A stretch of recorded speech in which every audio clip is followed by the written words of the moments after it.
Barchaga yana bir karra xayrli kun tilaymiz. Siz Istiqlol telekanalida tushlikda dasturini jonli efirda tomosha qilmoqdasiz va biz navbatdagi mehmonlarimiz bilan sizni tanishtiramiz. Ustozimiz viloyat musiqali drama teatri rahbari, O'zbekiston Respublikasida xizmat ko'rsatgan artist Yo'ldosh aka Kenjayev hamda mazkur teatrning truppa rahbari va mana viloyatda bo'ladigan barcha ommaviy tadbirlarning rejissyori Tolmasjon Norzo'layev. Sizlarni ko'rib turganimizdan nihoyatda xursandmiz.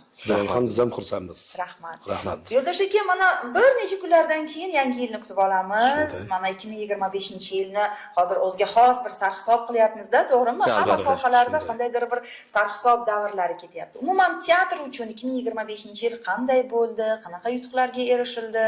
Ijodkorlarimiz hayotida bu qanday iz qoldiryapti bu yilimiz? Bilasizmi, avvalambor assalomu alaykum. Mana bizni o'sha teatrimizda 2025-yil juda bir muvaffaqiyatli keldi desam adashmayman, chunki mana 25-yilni o'sha fevral oyidan ish faoliyatini boshlagan bo'lsam, avvalambor mana jamoaga katta rahmat, matonat bilan, shijoat bilan yaxshi ijodiy ishlarni yo'lga qo'ydik. Mana bu yerda albatta o'sha bosh rejissyorimizning xizmati katta. Mana truppa rahbarlarimiz yoki bo'lmasa umumiy jamoani bugun mana o'sha musiqachi bo'ladimi, teatr aktyori bo'ladimi, hamjihatlikda yaratilgan asarlar eng avvalo xalqimizga manzur bo'lishi va ulardan alohida e'tiroflarni eshitishingiz. Hatto mana viloyat hokimimiz Botir Komilov o'zlari ham kelib, mana spektaklimizni ko'rib, juda minnatdor bo'lib, albatta alohida bizga e'tirof etib ketdilar-ku, shu spektaklni butun mana jamoatchilikka ko'rsatish kerak deb. Va shu bilan bir qatorda mana yil boshidan biz mana o'sha Qirg'izistonda bo'lgan onlayn spektakllar festivalida eng yaxshi chet el eng yaxshi spektakllar nominatsiyasini olib keldik. Undan tashqari biz o'sha Qozog'istonda o'sha Talda Kurgan degan shahrda juda nufuzli katta xalqaro festival bo'ldi. Unda biz o'sha bosh rejissyorimiz Lazuz Navruzovni Chordarvish spektakl borganimizda o'sha hakamlar hay'ati Gruziyadan ham, Rossiyadan ham, O'zbekistondan ham hakamlar a'zolari bordi va Qozog'istonlik o'sha eng katta bir 2 marotaba o'sha davlat o'sha mukofotiga sazovor bo'lgan katta bir buyuk rejissyor ham aktyor raislik qildi va juda katta bir e'tirof bilan mana shu Chordarvish spektakli. Ayniqsa bu o'sha Ahmad Yasaviy hikmatlari asosida Laziz Navruzovning insirovkasi edi bu. Bu spektakl bugun tomoshabin ham talabaga juda katta bir albatta har kun so'rab o'tirilyapti. Tomoshabin ham ayniqsa shu festivalda eng yaxshi aktyorlik ansambli degan nominatsiya. Bu juda katta, ijodkorlar buni biladi, juda katta bir berilgan mukofot. Va albatta o'sha pul mukofotlari ham berildi. Bizni o'zimiz ham hatto o'sha har bir muhokamada qarab turdik. Qaysi respublikani, qaysi bir davlatning spektakliga qanday bir muhokama bo'lyapti va muhokamalarning xulosasida o'zimiz ham xursand bo'ldikki, bizning spektaklimizda o'sha muhokama juda bir baland baho berilgan. Va undan keyin albatta mana o'sha turk rejissyori, turk muallifi orqali qo'yilgan spektakl Vertolyot degan spektaklimiz bordi. Buni o'sha Turkiyaning Anqara shahriga, o'sha xalqaro festivalga borib keldik. Bundan ham biz mamnun bo'lib keldik va albatta bugungi kunda biz o'zimni rejissyor sifatida, aktyor sifatida 25 yillik orzum bu Mahmud Tarobiy o'sha qahramonni sahnada gavdalantirish va spektaklni albatta o'sha nima deydi, sahnaga qo'yish. Buni mana yil boshida tasdiqlangan edi. Men kelgunimga qadar mana yosh rejissyorimiz, iste'dodli rejissyorimiz Ravshan Rasulov buni sahnaga olib chiqdi. Albatta bu jamoani hammani birgalikda, hamjihatlikda hamma ishlab va musiqalarni joyiga qo'yib, mana shu spektaklimizni viloyat rahbari ham, mahallamizni, ayniqsa mahalla rahbariga men minnatdorchilik bildiraman. O'sha Jamol Shuhratich butun mahallalarni, sardorlarni olib kelib, mana shu yerda har bir mahalla rahbari kelib, 530 kishini jalb etib, mana shu spektaklimiz butun mahallaga juda ma'qul bo'ldi. Ular alohida har birlari hatto spektakl tugagandan keyin alohida o'zlari fikrlar aytib, mana Mahmud Tarobiy bu Jondorda tug'ilgan Buxoroning farzandi, o'sha Jaloliddin Manguberdi qanchalik qahramonlik ko'rsatgan bo'lsa, mana shu Mahmud Tarobiy ham o'sha Chingizdan keyingi o'sha o'g'illari bilan kurashib, mo'g'ullarga qarshi mo'g'ul askarlarini, mo'g'ul jangchilarini Nuratogacha quvib borgan buyuk bir shaxs. o'z jang san'atini yaratgan, hatto o'zini o'sha hiyla bilan o'sha Nuratodan qaytayotgan paytda halok bo'lgandan keyin uni opasi o'sha qolgan o'sha atrofdagi shogirdlari davom ettiradi urushni. Oddiygina bir g'alvir to'qiydigan hunarmand yigit mana shunchalik katta bir sarkardaga, katta bir haligi qahramonlikka erishgan bir qahramonimiz. Uni sahnada kim gavdalantirdi? Uni sahnada bizni yosh aktyorimiz Amirxon G'afurov degan yaxshi o'sha ham o'sha qiyofasi ham. Endi bilasiz, haligi teatr san'atida o'sha ampula degan narsa bor aktyorda. U aktyorga ba'zan bilasizmi, o'sha qahramonki rejissyor asarni o'qigan paytda o'sha ko'z oldingizga gavdalanish kerak. Aynan bizga o'sha Amirxon ko'z oldimizga gavdalandi. Bu bizdan ham taklif shunaqa bo'ldi. Rejissyor ham shunga haligi alohida bir e'tibor berib ko'ra olib, mana shu qahramonni yaratdi. Juda yaxshi, muvaffaqiyatli chiqdi spektaklimiz. Bu nasib bo'lsa, mana yanvardan biz albatta mana viloyat hokimimiz ham va'da berdilar. Bu nasib bo'lsa yanvardan o'sha viloyatdagi tuman hokimliklar boshchilik, o'sha vakillar yo'qsa o'sha tashkilotlarning hammasini nasib bo'lsa mana shu spektakllar albatta chorlab qolamiz. Undan tashqari mana hozir yaqin kunlarda albatta bizda hozir spektakllar davom etyapti. Ertaga mana vazirlik vakillari kelyapti. Bu bizda o'sha bir paytlar mashhur bo'lgan Qirmizi olma spektaklini erta taqdimoti. Juda ko'p marotaba tomoshabinlar e'tirof etgan chindan ham ajoyib spektakl. Buni ham bir yosh rejissyorimiz nasib bo'lsa avvalambor unga ham omad tilaymiz. Bu nasib bo'lsa o'sha Orziqul Pirimov degan yosh rejissyorimiz sahnalashtiryapti. Undan tashqari bizda Vazirlar Mahkamasining alohida qarori bor. Har bir viloyatga taqsimot bilan alohida o'sha buyuk shaxslar, ya'ni buyuk ajdodlarimiz mana asarlarini yoki ularni o'zlarini sahnada gavdalantirib 2026-yilda o'sha sayyor spektakllar, ya'ni o'sha tumanlarimizdagi o'sha musiqa maktablar zali bo'ladimi yoki bo'lmasa madaniyat markazlari bo'ladimi, shu yerda o'sha yosh avlodni bugun kimning ajdodligi va u o'sha ajdodning tarixi bilan xabardormi, uni biladimi? Mana shu borada juda bir oqilona qaror bo'lgan bu. Har bir viloyat mana shuga o'sha rejadan tashqari spektakllar bu. Mana buni ham ertaga taqdimoti bo'ladi. Buni ham o'sha bosh rejissyorimiz qisqa vaqtda bizni taklifimizni yerga qoldirmay, albatta ish ko'plik bo'lganiga qaramay, mana shu Laziz Navruzov buni Alisher Navoiyni 5 ta xamsasini o'ziga mujassam bo'lgan bir spektakl yaratdi. Mana kecha ichki taqdimotda biz o'zimiz ham xursand bo'ldik. Uni musiqalari, ijrochilari, har bir musiqa, har bir ijro, mana bu yerda o'sha musiqachilarimiz va o'sha ovozi yaxshi yangraydigan klassik qo'shiqlarni maqomini aytib biladigan, lirik qo'shiqlarni aytib biladigan o'sha teatrdagi o'sha solistlar tomonidan buni ijro etildi va albatta aktyorlar orqali ijro etilganda biz dekoratsiya ham, o'sha liboslar ham, rejissyorlik talqini ham o'zimizga ma'qul bo'ldi. Ertaga nasib bo'lsa shuni ham taqdimot bo'ladi. Undan tashqari biz mana buyuk darg'a o'zbekning faxri bo'lgan o'sha haligi oxirgi esar xalq artisini olgan O'zbekiston xalq artisti Shukur Burxonovni 115 yilligi biz o'sha 2-kvartaldagi spektaklimiz bu Qiyomat Qarsh spektakli edi. Mana shu Qiyomat Qarsh spektaklini ham juda bir muvaffaqiyatli qilib topshirdik. Buni ham mahallalar, buni ham o'sha butun jamoatchilik kelib tomosha qilib, hammalari e'tirof etadi. O'qituvchilar, mana oliygohlar kelib tomosha qilyapti va bu spektaklni mana teatrimizni, o'zimizning tashabbusimiz bilan yaqindagina biz Abror Hidoyatov teatrida, ya'ni Toshkentda ustozni ruhlarini shod etish uchun o'sha 115 yillik xotirlarga bag'ishlangan Qiyomat Qarsh spektaklini olib borib o'sha yerda namoyish qilib berdim. Juda bir mana oliygohlar, kimyo oliygohi, yana o'sha iqtisod oliygohi universitetlari talabalari, o'qituvchilar kelib, juda bir mutaxassislar kelib bu spektaklni aynan o'sha ustozni shogirdlari, Shukurborovning shogirdlari Teshakomov kelib boshlanishda duo berib, ochib va oxirdan juda bir e'tirof etdilar. Juda yaxshi iliq so'zlarni aytdilar. Endi bir yilda mana 4 ta spektakl qo'yiladigan bo'lsa, biz mana shu barcha rejalarni bajaryapmiz. Mana erta yakshanba kuni soat 2 da nasibsa taklif qilaman, kelinglar.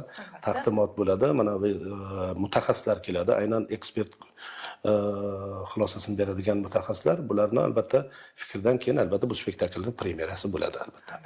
Va yangi yilga rejalar? Yangi yilda esa biz mana bu yil yangilik qilyapmiz. Sirli oyna degan bir spektakl sahnalashtirganmiz. Buni ham nasib bo'lsa o'sha bosh rejissyorimiz o'zi mana bu yerda Tolmasjon, bu yerda Murodjon aktyorlarimiz, Faxriddin mana shu o'zini komandasi bilan mana Dilfuza degan bir qizimiz bor. Bular bilan birgalikda mana nasib bo'lsa kostyumlar chiroyli qilingan. Albatta. Bu nasib bo'lsa spektakl Sirli oyna degan spektaklimiz ham o'ylaymanki bolalarimizga juda ma'qul bo'ldi. Yangi yil bu tuhfasi, yangi yil bu sovg'asi bu. Qor bobo, qor qizlari hammasi juda erta qahramonlar bilan mujassam. Tolmasjon, siz ham xush kelibsiz. Rahmat. Siz albatta yaxshi ijodkor sifatida, yaxshi aktyor sifatida tomoshabinlarimiz ham yaxshi bilishadi. Bizda ham juda ko'plab video filmlarda ishtirok etgansiz. Lekin sizni mana ommaviy tadbirlar rejissyori sifatida endi taniyapmiz. Kimdan taklif chiqdi va umuman ommaviy tadbirlarni tashkil qilish bu juda murakkab jarayon. Meni nazarimda shunday. Juda ham murakkab. Yuzlab insonlarni boshqarish, hammasini tartibga solish juda murakkab jarayon bo'lsa kerak. Umuman qayerdan qisqa vaqt ichida. Qisqa vaqt ichida albatta. Albatta. O'zi birinchi taklif ustozni o'zlaridan tashabbus bilan, taklif bilan birinchi murojaat qilib shuni yo'lga qo'yganlar va biz shogird sifatida ustozlarni izlaridan borib harakat qilyapmiz. O'sha tadbirlarni rejissurasi, o'zi ssenariysi, albatta har bitta tadbirni o'ziga xosligini ushlab turadigan sterjin deydi, shu narsani ushlab turadigan kompozitsiyalar qilish borasida ustozlardan yo'l-yo'riq so'rab, o'rganib, qo'ldan kelgancha amalga oshiryapmiz. Ustozimiz Genjayev Yo'ldosh Hakimovich va albatta Rauf Avezov borlar, ular bilan birgalikda biz bamaslahat, hamjihat bo'lib, fikr almashib, qo'ldan kelgancha endi mustaqillik bo'ladimi yoki Navro'z tadbirlari bo'ladimi, 14-yanvar bo'ladimi, qo'ldan kelgancha xizmat qilib kelyapmiz. Yaqinda mana prezident archasi bo'ladi. U ham ommaviy tadbirlardan biri, har yil an'anaviy tarzda o'tkaziladi. Unga ham alohida qanaqadir bir tayyorgarlik, alohida kichkina bir spektakl qilinadi, har yili hozirlanadi bolajonlar. Albatta. Hozir boshlangan ish jarayonlari bu 25-dekabrda soat 10 da viloyat musiqal drama teatrida bo'lib o'tadi. Albatta, viloyat qo'g'irchoq teatri bilan biz hamkorlikda Olmos Botir, ya'ni ustozni sahnalashtirgan spektakllari asosida biz prezident archasi tadbirini o'tkazishni rejalashtirganmiz. Va bu spektakl adashmasam qishki ta'til davrida bolajonlarga namoyish etiladi. Shunday. Men hozir mana Tolmasjonni to'ldirmoqchiman. Juda yaxshi bir fikrlarni bildirdi. Mana o'sha prezident archasiga bevosita o'zi ham musiqalarni tanlayapti hozir. O'sha musiqa maktablar va o'sha tashqarida tayyorlanib turgan mana o'sha shou guruhlar bor. Shular bilan hamkorlikda mana shu spektaklni yanada o'sha musiqiy tomonlarini juda ham chiroyli qilib tayyorlagan. Bular hozir mana yana bitta shogirdimiz, mana hozir viloyat qo'g'irchoq teatrining bosh rejissyori Pirnazar Imom Nazarov bilan birgalikda prezident archasining rejissyori. U biz yordamchi unga. Bugun yordamchilik qilyapmiz ustozlar. Hozir taklifimizni yerga qoldirmay, bular mana shu yo'lga albatta chiqib olgan, endi buni oxirigacha olib borish kerak. Bular ham shunaqa shogird yaratish kerak. Mana shu prezident archasi nasib bo'lsa o'sha aytilganday, o'sha 25-soat 10 da bo'ladi. Buni viloyat rahbari belgilab berganlar, katta tayyorgarlik ketyapti. Albatta bolajonlarimizni albatta shaxsan muhtaram prezidentimizning sovg'alarini olish uchun albatta keladigan bolachalarga bir yaxshi bir dastur ko'rsatishim kerak. Bu yerda dekoratsiya, bu yerda libos, bu yerda o'sha aktyorlarning ijrosi tayyorlangan dastur albatta nafaqat bolajonlarimizga, o'sha yerda o'tirgan, zalda o'tirgan albatta rahbarlarimizga ma'qul bo'lish kerak. Bu uchun albatta hozir tinimsiz mehnat ketyapti va albatta viloyat rahbarining o'zlari alohida ta'kidlab o'tib, mana shu zalni bezash topshiriqlar ketgan, hozir jarayon yaxshi ketyapti. Shu yerda men bitta narsani aytib o'tmoqchi edimki, Zilolaxon, endi mana bilasiz, sizni o'sha endi ishni boshlagan paytlaringizda mana bitta shogirdimni o'g'irlab kelgansizlar, Abdulloni, keyin 3 kunni o'g'irlab kelgansizlar. Shu bilan birgalikda mana biz oxirgi paytlar Rauf Avezov bilan ikkalamiz mana bosh rejissyorlik qilish, viloyat o'sha ommaviy tadbirlarni tashkil qilishda oxirida biz negadir bilasiz, endi bir yosh ham ta'sir etadi insonga. Va o'sha 20 yillik bosh rejissyorligimdan keyin o'yladimki, nega bugun fidoyi yoshlar chiqmayapti? Nega bugun jasorat bilan, jur'at etib, masalan, o'sha sal haligi nima deydi? Ma'nan, tafakkuri bolalar chiqmayapti deb qo'rqardik. Nega faqat bizmi? Ba'zan shu Bizdan keyin nima bo'ladi? Bizdan keyin nima bo'ladi? Shu nima Rauf Aves bilan ikkalamiz ba'zan ikkalamiz suhbatlashib o'tirardik. Nega bugun vatanparvar bolalar yo'q deb qo'rqardik. Lekin Allohga shukr, mana bugun o'sha Laziz Navruzov, bugun Pirnazar Imom Nazarov, bugun Tolmas Narzullayev va qolaversa yana bitta ikkitalar yana paydo bo'lyapti. Bizdan bundan xursandmiz. Ayniqsa Tolmasjon hozir bu borada birinchi raqamda turibdi. Chunki mustaqillik bayramlari, mana kechagina o'sha qomusimizni bayrami, yo qolaversa Navro'z bayramlari hamma tadbirlarni qo'liga olib oldi. Endi bu bilasizmi, bu bitta narsada ijodkor shunaqa bo'lish kerakki, uni doimo so'rab tursinlar va albatta uni doimo taklif qilib tursinlar. Agar shu taklif bo'lmasa, so'ramasalar, sizni ijodingiz hech kimga kerak emas. Demak, siz hech kimga kerak emassiz. Mana hozirgacha ham Xudoga shu o'zimizni ham so'raydilar. Men bu borada mana Tolmasjonning o'ziga, mana Laziz Navruzovga, mana hozir orzu qilam yaqinda o'sha o'qituvchilar kunini o'tkazdi. Biz xursand bo'ldik. Demak, yana bitta uchqun paydo bo'lyapti. Alangaga aylansin nasib bo'lsa, ijodlar yondirsin nasib bo'lsa. Tolmasjon odatda yoshlar o'sha oliygohni tugatgandan keyin xususan san'at sohasida ko'proq o'sha poytaxtda qolishga harakat qiladi-da. Endi bu yerda tezroq tanilaman deydi, u yerda tezroq mashhurlikka erishaman deydi. Sizda ham bu borada potensial juda yaxshi bo'lgan, chunki juda ajoyib aktyor, iqtidorli aktyor sifatida biz sizni yaxshi bilamiz. Siz poytaxtga intilmay mana shu yerda qolib, bu yerda ishlarni tashkil qilyapsiz ekan. Bu ham bir o'ziga xos vatanparvarlik, to'g'rimi? Albatta, rahmat. Endi albatta har bitta ijodkor o'sha san'at sohasida o'zingiz ta'kidlaganingizdek poytaxtga intiladi ko'proq. Biz endi ham o'sha ustozlarning tarbiyalari, albatta ham oilamiz shu yerda va biz negadir bilmadim, endi har bitta insonning o'zini qarashi bo'ladi, fikrlashi bo'ladi. Nimagadir Buxoroni o'ziga xosligi borda, o'sha narsa ushlab turadi. Va ko'proq biz endi ijodkor sifatida mehnat qilayotgan vaqtda har bitta ijodkor agar o'z ishini sevmasa, u yurakdan ishlamasa, yurakka yetib bormaydi. Shuning uchun biz kasbimizni yaxshi ko'ramiz va shu yerda o'z o'rnimizga ega bo'lishga, o'zimizni o'rnimizni topishga harakat qilyapmiz. Shunday. Yo'ldoshlar, endi aytmoqchi edim, albatta teatrimizda zabardast ko'p yillardan buyon shu san'at nonini yeb kelayotgan ajoyib aktyorlarimiz bor. Lekin siz o'sha jamoani yangilar bilan to'ldiryapsizmi? Mana aytganimdek o'sha yo'q poytaxtda emas, viloyatda qolib shu yerda mehnat qilaman, shu yerda o'zimni ko'rsataman degan yoshlar kelyaptimi? Jamoaga qo'shilyaptimi? Jamoamizda yosh, yangi iqtidor egalari qanchalik hozir ko'p? Bor. Men hozir yuqorida Tolmasjonning ham gapiga bir sal izoh bermoqchiman. Avvalambor Tolmasni qaytib kelmasiga iloji yo'q edi, chunki bu talabam shunaqa qo'yilgan. Agar kelmasang, oyog'ini urib sindiramiz deganmiz. Ko'chirib yuboraman demoqchi. Shunday. Va chunki bu jarayon o'zimizda ham boshimizda o'tgan, bilasizmi? Agar Buxoroda tug'ilishning o'zi baxt. Buxoro shunday bir buyuk, bir haligi mo'tabar joyki, bilasizmi, buni ba'zan kimgadir buni tushuntirib bo'lmaydi. Qalbingizdan sezishingiz ruhiyatga singani menda ham ko'p bo'lgan. Hatto ustozlarim xafa bo'lgan qolmasligimiz uchun.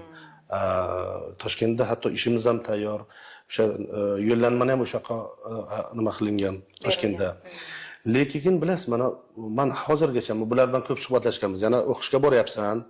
Mana biz taklifimizdan mana ketyapti. Agar qolmoqchi bo'lsang, mana ko'p suhbat, mana shunaqa holatlar bo'lgan bizga deb. Bular mana sezdi. Endi bilasizmi, bugun mana muhtaram prezident shunaqa sharoit yaratib berdilarki, hatto Olotni qishloqda bo'ladimi, Qirol bozorda bo'ladimi, o'sha yerdan bemalol o'zini namoyon qila olish sharoitlar yaratib berildi. Endi shart emas poytaxtga qolish. Biz shu yerda ham hammasini qilishimiz. Lekin men shaxsan o'sha davrda mana agar 89-yil kelgan bo'lsam, men juda ham mamnunman. Avvalambor mana ishlagan davrimdanki, chunki bemalol o'sha poytaxtda turgan, ijod qilgan o'sha mutaxassislar bilan barobar, Xudoga shukr, o'sha muvaffaqiyatlarga erisha oldim deb o'ylayman shu narsani. Endi to'g'ri, men kinoga chiqa olmadik ko'p ham, yoki hali ham umidimiz bor, hali biz yoshmiz, hali chiqamiz aslida. Endi hozir boshlanadi. Ikkinchi dehana deydi-ku. Teatr jamoasiga kelsak. Teatr jamoasiga kelsak, bilasizmi, bir shunaqa bir voqea bo'ldiki, mana biz o'sha Qozog'iston festivaliga ketayotgan paytda bitta aktyorimiz undan oldinroq ketib qoldi, yosh aktyor. Aynan mana shu Mahmud Tarobiyni o'ynaydigan yigitimiz. Endi bilasiz, ba'zan o'sha qandaydir poytaxtda borsam, tez tanilam degan narsa bo'ldim boshqami? lekin shu yigitimizni Amirxon o'sha G'afurovni biz suhbatlashib telefon orqali oxiri olib keldikda nimaga ham olib bordik, o'sha festivalga ham olib ketdik. Va qaytib kelgandan keyin bitta spektakl kamida 3 oy, 4 oy, bo'lmasam 6 oy ishlanishi kerak aslida.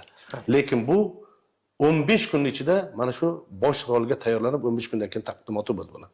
Bu bizning talabimiz bilan, chunki yosh aktyorni, kelajagi bor aktyorni qo'ldan boy bermasdan qaytarib olib keldik. Bu yoshlarga bo'lgan butun teatrning bosh rejissyori ham yoki ma'muriyati ham o'sha hammamizning bo'lgan munosabatimiz yoshlarga. Hozir yosh aktyorlar ancha, yana niyatimiz bor. Mana kelgusi yil nasib bo'lsa bir yaxshi niyatlarimiz bor. Hozir agar mabodo nasib bo'lsa shu rejalashtirilyapti. Yangi yildan agar bizga agar kategoriyamiz ochilsa, bu rejalashtirilgan, nasib bo'lsa bo'ladi bu. Bo'lsa bizga bo'sh o'rinlar paydo bo'ladi. Biz yoshlarni hozir eshigimiz tagida eshik qoqib turgan yoshlar bor. Ularni olamiz. Yosh qizlar, yigitlarimiz bor. Ayniqsa mana hozir mana Dilfuza degan qizimiz, mana Tolmasjon o'zi, Faxriddin degan, Murodjon degan, Laziz, Ahtam, Islom yoshlarimiz ancha bo'lib qoldi.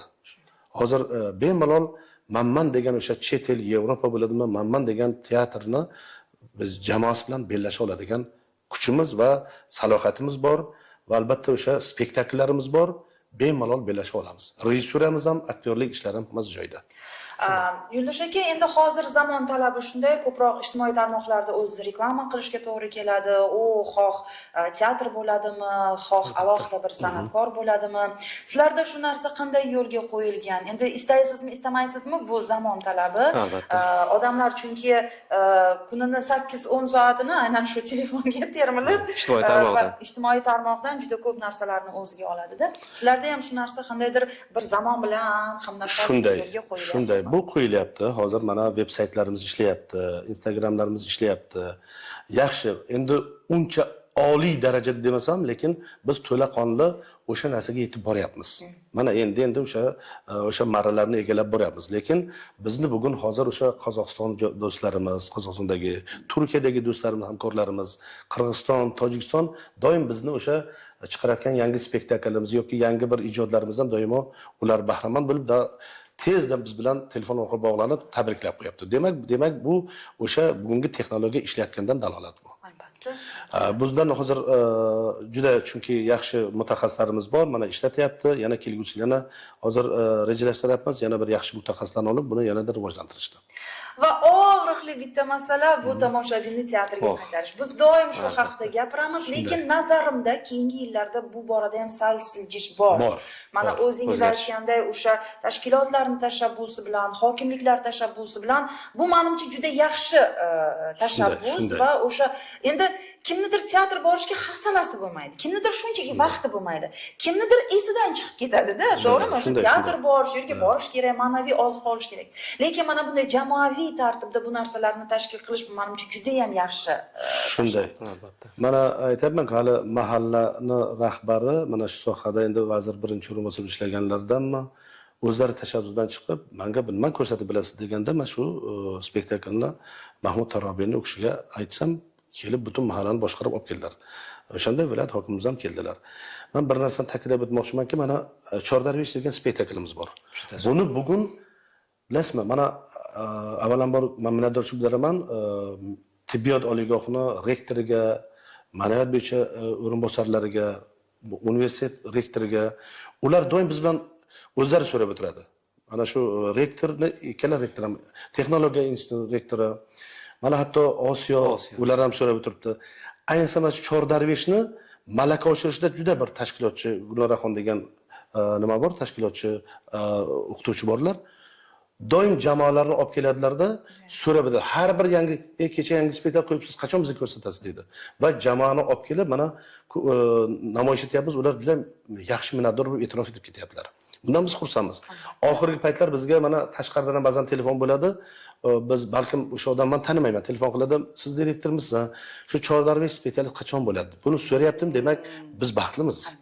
Bugun demak prezidentimiz oldimizga qo'ygan o'sha vazifalarni demak bajara olyapmiz. Chunki maqsad ham shunday. Biz bugun o'sha yosh avlodni tafakkurli qilib, bilimli qilib, o'sha nima deydi? Bugun vatan mehrini his etish kerak. Bugun davlat tomonidan berilgan topshiriqni qanday bajarish kerak, bu narsani hammasini albatta o'sha qalban sezib, tafakkur orqali buni kelajak avlodga yetkaza olishimiz kerak. Demak, biz asosiy vazifamiz o'sha yoshlarimizni eng asosiysi o'sha o'zini mahallasi bilan faxrlansin, mahalla bilan faxrlansin, u shahar bilan faxrlansin, shahar u bilan faxrlansin va albatta vatani bilan faxrlansin, vatan u bilan faxrlansin. Asosiy maqsadimiz shu. Va albatta u dunyoviy o'sha arena deymiz yuqori darajaga chiqsa, dunyo uni yaxshi ko'rib qolsin, u dunyoni yaxshi ko'rsin. Qolaversa, teatr bu ibratxonadir deydi. Ibratxona. Aytaman, mana shu agar dunyoni yaxshi ko'rib qolgan har bir inson undan yomonlik chiqmaydi. Faqatgina hammani yaxshilikka, ezgulikka chorlaydi. Biz buni mana yoshligimizdan beri ko'rib kelyapmiz. Mana biz o'sha bobolarimiz urushni ko'rgan voqealardan voqifmiz. Ular bizga aytib bergan. Bugun bilasizmi? Biz xohlaymizmi, xohlamaymizmi, o'sha baribir ham mehr oqibat degan o'zbekona bir yaxshi bir bizda nima bor? Qadriyat bor. Biz o'sha hamma narsani topish mumkin. Lekin agar o'rtada mana kasbdosh bilan kasbdoshning o'rtasida, ota bilan o'g'ilning o'rtasida, yoki aka bilan ukani o'rtasida, ona bilan qizni o'rtasida agar mehr oqibat bo'lmasa, mahallaga bo'lgan bir o'zimizning mehrimiz bo'lmasa, mahallani sizga bo'lgan mehr bo'lmasa, demak hamma narsa teskari qarab ketaveradi va albatta o'sha yerda xohlaysizmi, xohlamaysizmi, ko'ngil noxushliklar paydo bo'ladi. Biz mana shuni oldini olishimiz kerak. Va shu o'rinda aytmoqchimanki, agar har bir oilada shu qanaqadir bir hech bo'lmasa oyda bir marta, 2 oyda bir marta teatr kuni tashkil qilinadigan bo'lsa, farzandlarni ota-onalar olib kelib o'sha aytganingizdek ajoyib tarixiy shaxslar haqida masalan spektakllar bugun qo'yilyapti-da, buni yo'lga qo'ysa agar bu nur ustiga alo nur bo'ladi. Tashrif uchun yana bir karra minnatdorchilik bildirmoqchiman. Bizda efir vaqtlari sal chegaralangan, lekin sizlar bilan suhbatimizni kelasi yil, ya'ni yangi yilda Xudo xolasa yangi yutuqlar bilan davom ettirish niyatidamiz. Shu o'rinda yurtdoshlarimizga mana yaqinlashib kelayotgan yangi yil tilaklaringiz albatta ustoz. Yana bir bor albatta mana shu yerga taklif qilganingiz uchun katta rahmat.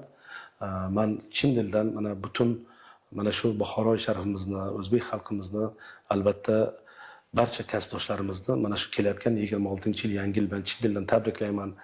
Eng asosiy dunyoga inson kerakli narsa bu halovat. Hamisha halovatlari joyida bo'lsin, salomatliklari joyida bo'lsin va albatta o'sha teatrga ko'proq farzandlarni olib kelsinlar. Teatr bilan doimo nima deydi? Aloqada bo'lsinlar. O'ylaymanki, hammasi chiroyli, go'zal bo'ladi. Bayram hammaga muborak bo'lsin. Tomasjon, Yaqinlashib kelayotgan yangi 2026-yil barchaga omad olib kelsin. O'z nomi bilan yangi degandek faqat yangiliklar va yaxshiliklar olib kelsin. Albatta. Biz ham Otaxon teatrimizga, sevimli Otaxon teatrimizga, ularni barcha o'sha yerda mehnat qilayotgan ijodiy jamoasiga yangi yilda omadlar tilaymiz. Suhbatingizdan bildimki, juda muvaffaqiyatli safarlar yili bo'lgan ekan 2025-yil. 2026-yil bundan ham yuqori marralar, bundan ham yuqori natijalar nasib etsin. Bu albatta Xudo xolasa shunday bo'ladi, chunki bizda hamma narsa bor, bizda potensial bor, bizda eng ajoyib, eng iqtidorli aktyorlar, eng yaxshi rejissyorlar bor. Men bunga albatta ishonaman. Sizlarga ham bugungi dasturimizda ishtirok uchun yana bir karra minnatdorchilik. Sizga ham rahmat. Rahmat. Salomat bo'ling. Salomat.